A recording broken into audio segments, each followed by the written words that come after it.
Hey guys, welcome to another beautiful episode of Igbo Proverbs Friday with CHIOMA G.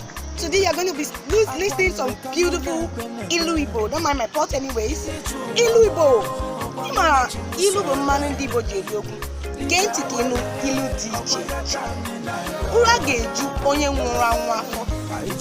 Ụzọ ahịa abụghị ụzọ elu. Ụzọ nwaanyi abụghị ụzọ nwa. Ife onye metụrụ o jiri isi ya.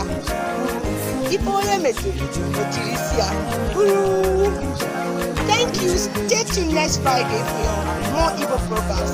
For more reference, follow our Twitter at Igbo Proverbs _ Follow me on Instagram at CHIOMA.